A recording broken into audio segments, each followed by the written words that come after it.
გამარჯობა. მე თქვენზე ნაწყენი ვარ. ალბათ მივხვდით, რომ დღეს საუბარი მე მექნება სიტყვა და ემოცია და ფორმულირება წყენაზე. ეს ვიდეო ეკუთვნის ძირითადად ქალბატონებს, მაგრამ ეს არ ნიშნავს, რომ კაცებმა არ უნდა მოусმინონ. მე ვისაუბრებ იმაზე თუ რა საშიშროება შეიცავს წყენა და იმედგაცრუება თქვენივე ჯანმრთელობისთვის და სიცოცხლისთვის. წყენა ეს გავს შხამს, რომელიც ლამაზ ჭურჭელშია შენახული. გარეგნულად ყველაფერი კარგადაა, მაგრამ შინაგანად ყველაფერი ცოცხალი განადგურებულია. განსაკუთრებით დამანგრეველია საყვარელი ადამიანის მიმართ წყენა, როგორიცაა მამაკაცი, პარტნიორი, მეუღლე, საყვარელი ადამიანი, მეგობარი. რატომ არის მნიშვნელოვანი, რომ მათ მიმართ წყენა არ შევინახოთ? მე ვისაუბრებ ამ მიზეზებზე და შევეცდები ახსნა ის ფსიქოლოგიის და ეზოთერიზმის თვალსაზრისით, ეზოთერიკის თვალსაზრისით. წყენა ეს არის ერთ-ერთი ყველაზე ღრმა და რთულად დასაშლელი ემოცია, რომელსაც ადამიანის ფსიქიკა და სული განსაკუთრებულად ინახავს. ის არის ერთდროულად მტკივნეული განცდა და შინაგანი მოწოდება. დაიცვა საკუთარი თავი. დაიბრუნო ღირსება ან დაფარული სიმართლე. მოდი გავშალოთ ფენომენი როგორც წყენა. ფსიქოლოგიური თვალსაზრისით წყენა ხშირად ხდება მაშინ, როცა ჩვენი მოლოდინი ირღვევა, როცა ვინმე არ მოიქცა ისე, როგორც ველოდით, ან როცა თავს უსამართლოდ ან უყურადღებოდ ვიგრძნობთ. ფსიქიკა ამას აფიქსირებს როგორც შინაგანი ზიანის მიღებას, თითქოს დაგვამცირეს, უარყვეს ან დაგვივიწყეს. მაგრამ რეალურად წყენა ყოველთვის ურთიერთმიმართებაა საკუთარ თავთან. რას ველოდი, რატომ ველოდი და რაზე მეწყინა, ასე ძალიან. ამ კითხვებით იწყება შიდა გაღვიძება. წყენა იწვევს დეფენსიურ მდგომარეობას. ადამიანი მუდმივად თავდაცვაშია, თითქოს მსოფლიო საშიშია და ყველა მის წინააღმდეგაა. ეს ქმნის განცდას, მე მსხვერპლი ვარ, ვერავინ მიგებს, ყველა მტყუანია. დეპრესიისკენ მიდრეკილებას წყენა გროვდება და იქცევა სევდად, რომელსაც ადამიანი უკვე ვეღარ გამოხატავს და გადადის დეპრესიაში.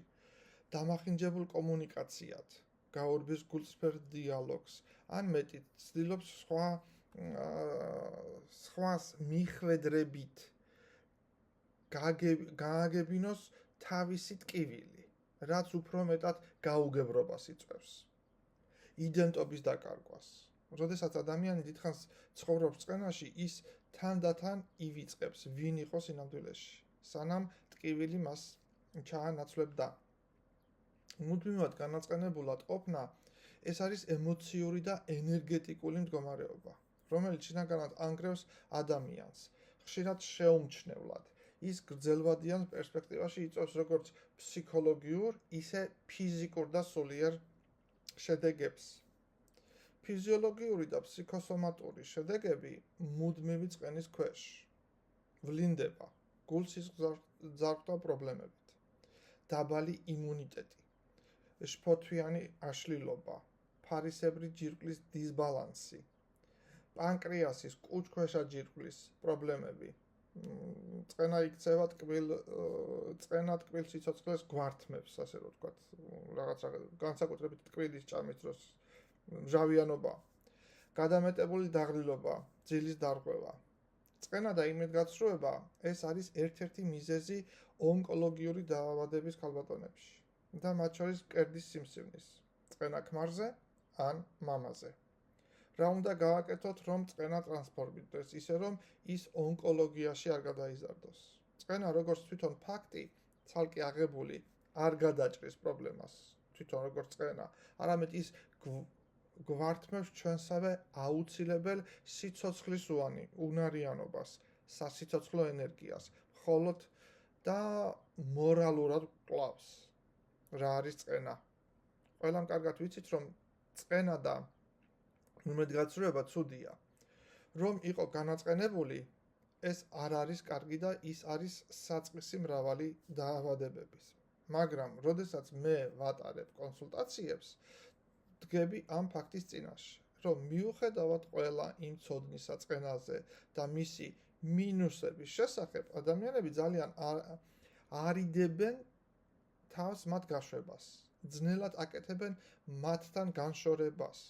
თითოეულ ადამიანს აქვს საკუთარი პრეტენზია, წყენა და ეს უკმაყოფილება შეიძლება იყოს და არის განსხვავებული, დიდი ან უდიდესი, ღრმა ან დაფარული. ეს შეიძლება იყოს ასევე მწარე ან წველი, სასტიკი ან სისხლიანი, ასევე აუტანელი ან გამოკვეთილი, სერიოზული, მომაკვდინებელი წყენა, მძიმე ან აკიდებული ტვირთი.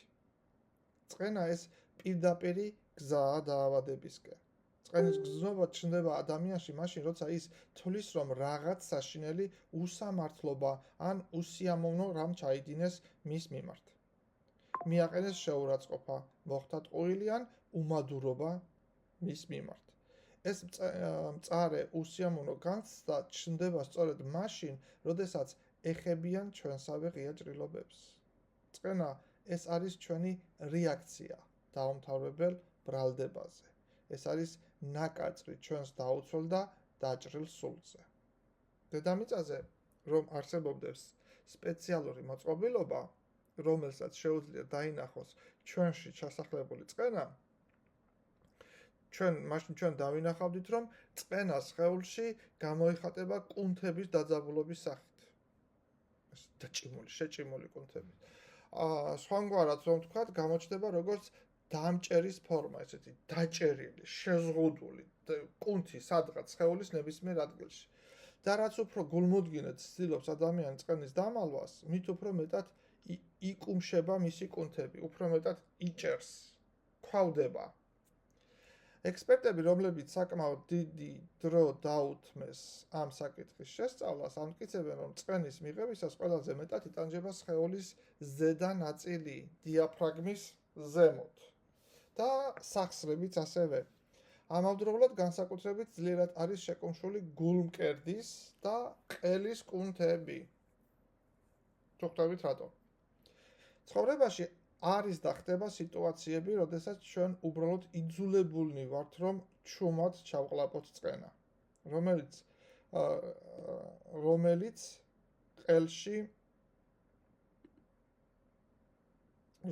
ყელში არის გაჩხერილი. გვეჭედება და როგორც ქვის ლოდი, ისე არის იქ გაჩხერილი. დროთა განმავლობაში ეს ინციდენტი მიეცემა დავიწყებას. ვიღაცასთვის ადრე, ვიღაცისთვის მოგვიანებით. მაგრამ კუნთების დაძაბულობა და ის ლოდი იმ ადგილას რჩება. არსად არ მიდის. კუნთებში კი, რომლებიც მუდამ შეკუმშულია, დაჭიმულ მდგომარეობაშია, ესე შეზღუდულები არიან, სისხლის მიმოქცევა მცირდება. რაც თავის მხრივ ამცირებს ჩვენს იმუნიტეტს და ეს არის პირდაპირი გზა დაავადებებისკენ. განსაკუთრებით აქ. გულმკერდის, ფილტვების და კისრის არეში. თუ კი ადამიანს ფარისებრი ჯირკვალთან დაკავშირებული პრობლემები დაეწყო, მაშინ ალბათ ღირს დაფიქრება. ძალიან გრძნობიარე ხომ არ ვარ, კითხეთ საკუთარ თავს. გახანგრძლივებული ხველაც კი შეიძლება გამოწვეული იყოს დათქმული ემოციებით. აქ იგულისხმება მუდმივი, ქრონიკული ხველა, როდესაც გამოკლეული გაქვთ აბსოლუტურად ყველაფერი, გადაღებული გაქვთ ფილტვები, ყველა ანალიზი გაკეთებული გაქვთ, მაგრამ ხველას ვერ იშორებთ. მუდმივი ხველა. რაღაცის ეს არის რაღაცის უთქმელობა, იწვევს ამას, ფსიქოსომატიურს, გახანგრძლივებულ ხველას. ხანგრძლივი და დაძველებული წყენები ასევე საშიშია, რადგან ძირს უთხრის სხეულის ჯანმრთელობას და ართმევს მას სიცოცხლის სიხარულს. წყენა ეს არის კიბოს დაავადების მიზეზი უმეტეს შემთხვევაში, ფსიქოსომატურად. სამედიცინო დაავადებების გარდა ასევე არსებობს ფსიქოლოგიური საშიშროებებიც. ჩვენივე შინაგანი განცდებიდან გამომდინარე ხდება ეს ყველაფერი. ერთჩვენიერ დღესაც განაწყენებული მხარე შეიძლება უბრალოდ აფეთქდეს. ზემოთ აღნიშნულიდან შეიძლება ერთი, მაგრამ სწორი დასკვნის გაკეთება. წყენა, განაწყენება საზიანოა თქვენივე ჯანმრთელობისთვის. მაგრამ ამის ცოდნის მიუხედავადაც კი ადამიანები მაინც განსაკუთრებული კრეატიულობით აღიქვავენ წყენას. მათ შეუძლიათ დამალონ წყენა საკუთარ თავის მიმართ, დამალონ სხვის მიმართ წყენა, შეუძლიათ ატანა სხვისი შეურაცხყოფის ან თავად იყვნენ როლში როგორც სხვისი მაწყენინებელი. ასევე ისინი შეიძლება რომ განაწყენდნენ მათ გარშემო არსებულ სამყაროსა და ასევე საპირისპირო სქესის ადამიანებზეც კი. მაგალითად, ყველა კაცი ვირია, ან კაცების ნდობა არ შეიძლება და ანალოგიური ბევრი რამ ფრაზები. ძალიან ხშირად ქალების უმრავლესობა განაწყენებულები არიან საკუთარ ქმრებზე, ან ზოგადად კაცზე, მამაზე. წყენა ქმარზე ეს უკვე არ არის უბრალოდ წყენა კონკრეტულ ადამიანის მიმართ.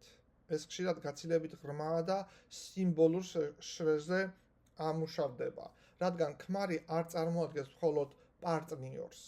ის ხშირ შემთხვევაში ქვეცნობიერად იქცევა მამაკაცის არქეტიპად, როგორც მამა, დაცვა, სტაბილურობა, უსაფრთხოების წყაროდ, ქალის შინაგანი მამაკაცის ნაწილად.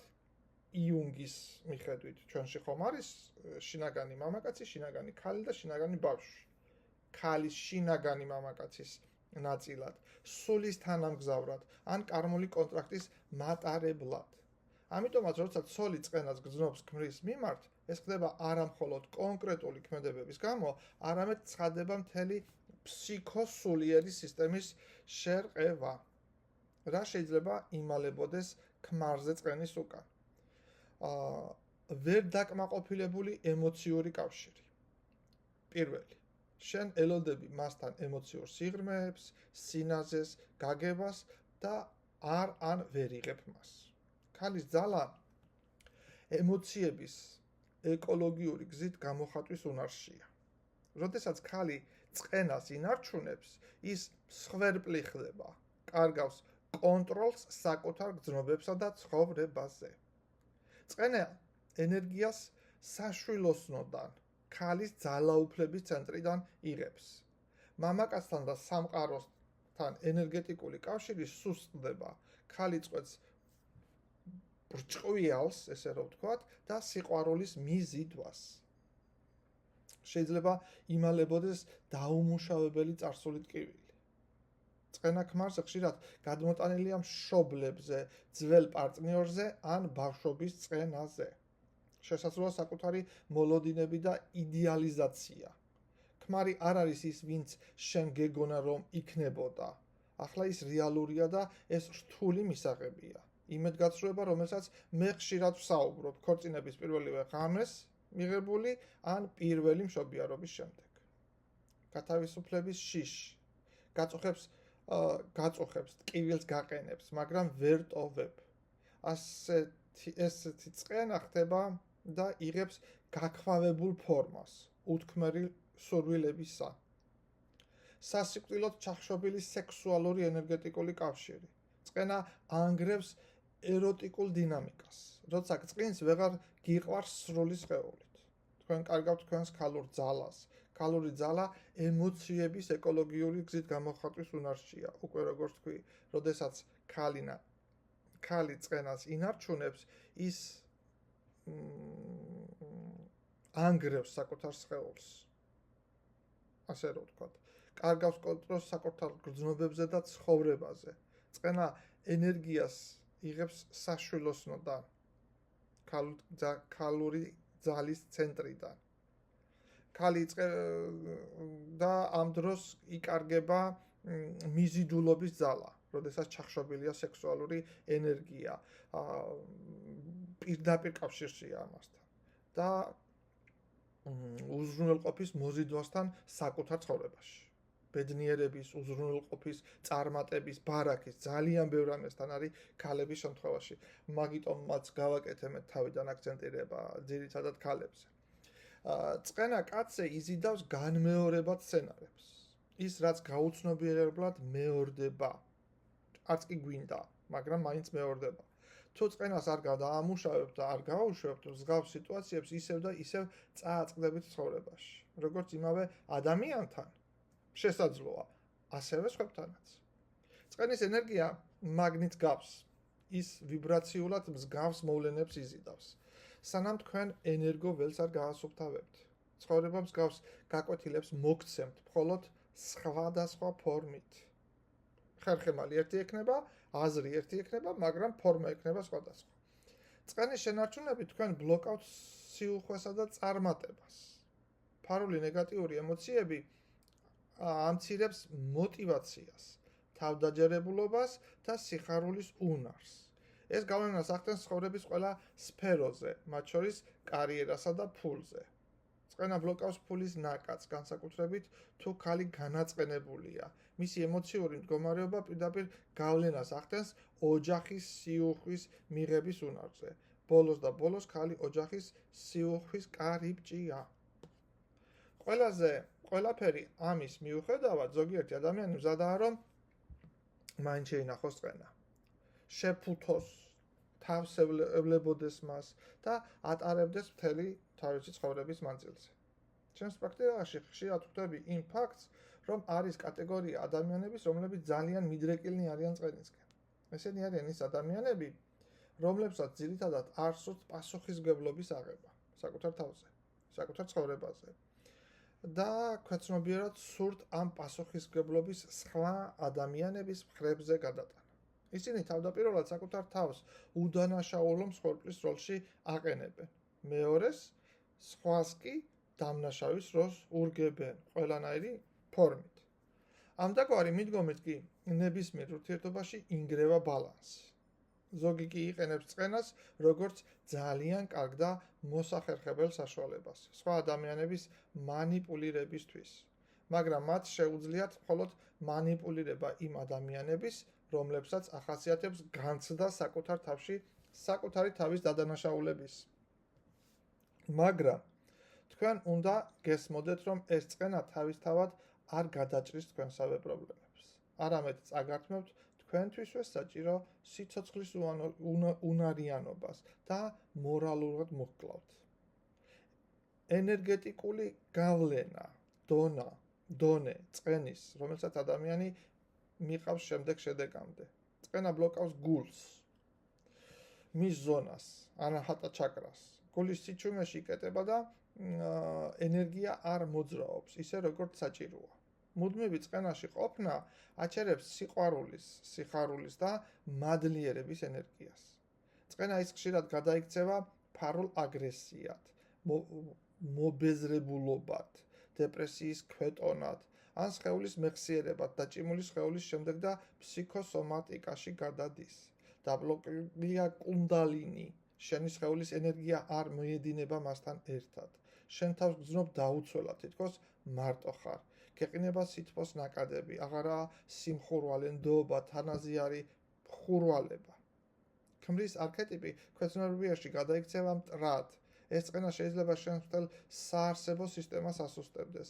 ფიზიკურად გამოვლინება კი მას შეიძლება ჰქონდეს ტკივილი მუცლის არეში, მკერდში, საკუთარი ხმის გამოხატვაშიც კი, როდესაც ყელი გტკივათ და ვერ გამოთქვავთ ვერაფერს. მუდმივ წყენაში ყოფნა ასუსტებს ენერგეტიკულ იმუნიტეტს. წყენა ეს დაბალი ვიბრაციაა. ამასთან გახლავთ მძიმე ვიბრაციაც, რომელთაც ადამიანი იზიდავს მსგავსი ენერგიის მქონე სიტუაციებსა და ადამიანებს საკუთარ ცხოვრებაში. ასევე ის იწვევს ფსიქოენერგეტიკულ დაღლილობას. წყენა ითხოვს მუდმივ ყურადღების ენერგიას. თითქოს ადამიანის შიგნით ცეცხლი გიზგიზებს, რომელიც ითხოვს და გიწევს მუდმივად შინაგანად, რომ გააკონტროლო ის. ესეთი მუდმივი მდგომარეობა კი აშრობს ადამიანის სწორედ სასიცოცხლო რესურსებს. წყენა და კარმა. ეს არის ფენომენი ერთმანეთში ჭიდროდ გადახლართული, რადგან წყენა არის არა მხოლოდ ემოციური რეაქცია, არამედ ხშირად დაუმთავრებელი კარმული ციკლის მანიფესტაცია. რა არის წყენა კარმულად? წყენა როცა არ გადამუშავდა, არ იქნა გაშვებული, გადადის კარმულ კოდად. მე მაინც ტკივა და ეს ტკივილი, ეს ამბავი ისევ განმეორდება. ეს ტკივნეული ამბავი მაინც განმეორდება. დაუმთავრებელ ციკლად წარსული ინკარნაციის, რეინკარნაციის კავშირი, სადაც რაღაც დარჩა დაუბალანსებელი, ბრალი, ტკივილი, ღალატი, უთქმელი სიტყვა. გადაცემად ენერგეტიკულ ნაკადად. თუ წყენა არ განთავისუფლდა, ის მემკვიდრეობით გადაეცემა შთამომავლობას. წყენა ხშირად არის წარსულში გაჩენილი არაბალანსირებული კარმული კავშირების გამოძახილი. შეიძლება ადამიანს, ვინც თქვენ გაწყენინა ერთ-ერთ წარსულ რეინკარნაციაში, თქვენ თავად დაუუტოვეთ ტკივილი. ახლა კი პირიქით ხდება, ის გტყენთ თქვენ ამ ცხოვრებაში. ასევე წყენა შეიძლება იყოს საგვარეულო პროგრამის ნაწილი. ქალი უნდა იტანდეს. ჩვენი წინაპრები ტკივილს იტანდნენ და ჩვენც ასე უნდა ვიყოთ. დუმილი ღირსებაა. ასეთი კარმა ითხოვს გარდატეხას, გადამუშავებას და გათავისუფლებას. გაღრმავებული კარმული კავშირები ტკივილთან. ადამიანი ვერ ასრულებს გაკვეთილებს და კვლავ ბრუნდება იმავე სიუჟეტში ცხოვრებაში. სულის განვითარებაში შეფერხება. წყენა არ იძლევა შეცდომების გაცნობიერებას და ზრდას. ადამიანი რჩება ბავშვური ენის დონეზე. შევწუხდი, გამაბრაზეს არ არის ჩემი ბრალი. სულის კონტრაქტების არ შესრულება. შესაძლოა ეს წყენის ობიექტი სწორედ ის სული იყოს, ვინც განვითარების კატალიზატორად მოვიდა, მაგრამ თუ ჩვენ წყენაში ვარდებით, ეს კავშირი ტრანსფორმაციას ვერ განიცდის. შესაძლოა თქვენი ქმარი, ამასთან დაკავშირებით, თუ კი თქვენ თვლით, რომ თქვენ ხართ ის სული, რომელმაც თქვენ საგვარეულოში რაღაც უნდა გამოასწოროს, შეცვალოს, მაშინ უნდა იმუშაოთ პირველ რიგში წყენებზე, იმიტომ რომ ეს არის ხელის შემცვლელი ფაქტორი. ესე იგი, თქვენ თუ ამას შინაგანად გრძნობთ, რომ თქვენ საგვარეულოში არის რაღაც გამოსაცვლელი, მაგრამ ვერ დგავთ ნაბიჯებს, დაფიქრდით, რამდენად ნაწყენი ხართ.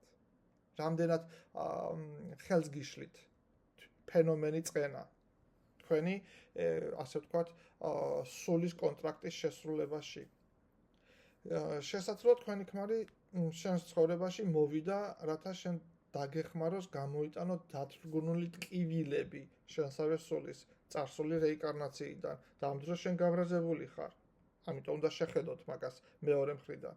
ქმრის ფიგურა შეიძლება ასევე წარმოადგენდეს თქვენივე შიდა მამაკაცის სუპიროვნებას, რომელიც დაგავიწყდა, უკუგდებული გყავს, მიუღებლობა გაქვს. წყენა ანგრევს თქვენს საგვარეულოს და გადაეცემა ბავშვებს. ბავშვები, როგორც ვიცით, კოპირებენ მშობლების ქცევას. თუ დედა წყენაში ცხოვრობს, ისინი იღებენ მის რეაქციის მოდელს, შიშებს, უნდობლობას, შინაგან ტკივილს. წყენა ქმნის კარმულ კვანძებს. ის შეიძლება გადაეცეს შთამომავლებს, როგორც უბედური ურთიერთობების, მარტოობის, დაავადების სცენარები. წყენისგან განთავისუფლებით თქვენ კურნავთ მთელ თქვენს ოჯახს და საგვარეულოს. როგორ გადადის წყენა საგვარეულოდან შთამომავლებზე? ენერგეტიკულად. თაობა, რომელიც მოდის, იღებს გაყინულ ტკივილს. ეს შეიძლება გამოვლინდეს მუდმივ დაუკმაყოფილებლობაში, ემოციურ სიცივეში, იმაში, რომ ვერ ავლენ სიყვარულს ან ვერ იღებ. ქცევით შაბლონებად გამოვლინება, როდესაც ოჯახში წყენას არასდროს ამბობენ ხმამაღლა, არამედ ფარავენ დუმილით, მორალით, მსხვერპლის როლით. ბავშვები სწავლობენ ამას ყველაფერს. დავდუმდე, აღიქვამენ ბავშვები, დავდუმდე და გავიყინო, სიყვარული მტკივნეულია. კარმულად, თუ გვარში იყო წყენა მაგალითად ღალატის, დაკარგვის, გაყრის, სიძულვილის, უთქმელი ცოდვების და ეს არ იქნა გამოხატული და განკურნებული. მაშინ შთამომავალი ხშირად იბადება ამ ტკივილის გადამამუშავებლად. ზემოთ რომ ვახსენე, აი სწორედ ის. მაგალითი კარტმული წყენის გადაცემის შემიძლია ესეთი მოვიყვანო, მაგალითად ბებიას როდესღაც უღალატეს რომელიღაც ბებიას. ის დუმდა და იტანდა ამას ყველაფერს. დედა გაიზარდა ამ ენერგიაში. სიყვარული ტკივილია, ენერგიაში და ისიც იტანდა ამას. შვილი, ანუ ბებიის შვილი უკვე ირჩევს სიყვარულს. უпростоრად არ ირჩევს სიყვარულს, უკაცრავად არ ირჩევს სიყვარულს. ის გადაწყვეტს ჯობს მარტო ვიყო, ვიდრე დამიშავო, ვიდრე მატკინო. და ეს უკვე არის კარმული წყენის ენერგია, რომელიც გამეორებადი შაბლონებით გადადის. სხვადასხვა ფორმით, მაგრამ გამეორებადი შაბლონებით. როგორ ფიქრობთ, დრო არის რომ გათავისუფლდეთ იმ წყენებისგან და იმედგაცრუებისგან, რომელიც შესაძლოა არის თქვენს ცხოვრებაში? არ უნდა მათ შეფუთვა და შენახვა? ცხოვრება მათ გარეშე ბევრად უფრო შვენიერია და მრავალფეროვანი მერწმუნეთ. და თუ კი გინდა რომ შეიგრძნოს შვენიერი ცხოვრება, ერთხელ და სამუდამოდ განთავისუფლდი იმ წყენებისგან, რომელიც მოსვენებას არ გაძლევს და შესაძლოა ღამეებსაც კი გათენებინებს. მერწმუნე საკუთარი ჯანმრთელობა მეტად ღირებულია ვიდრე ის, რომ ვიღაცაზე იყო განაწყენებული. წყენა, რომელიც არ განთავისუფლდა, ყოველთვის ტოვებს კვალს, არა მხოლოდ შენს ენერგეტიკაში, არამედ შენს შვილებსა და მომდევნო თაობებში. ის ხდება კარმული ხმა, რომელიც ჩუმად იმეორებს. შეცვალე სცენარი, გაათავისუფლე შენი გვარიც. ამიტომ გახსოვდეთ, წყენის გაშვებით და პატიებით თქვენ არ ამართლებთ მამაკაცის ქმედებებს. თქვენ თავისუფლებით ტკივილის ტყვეობისგან. ნუ გონიათ რომ ვიღაცას გაამართლებთ. არა. თქვენვე თავისუფლდებით ტკივილის ტყვეობისგან. წყენაში ყოფნა თქვენ არ გხდით უფრო სამართლიანს. ის გხდით უფრო სუსტს. პატიება ეს არ არის საუბარი რომ აპატიო მას. კიდევ ერთხელ გეუბნებით. ეს ეხება თქვენსავე თავისუფლებას, თლიანობას და სინათლეს.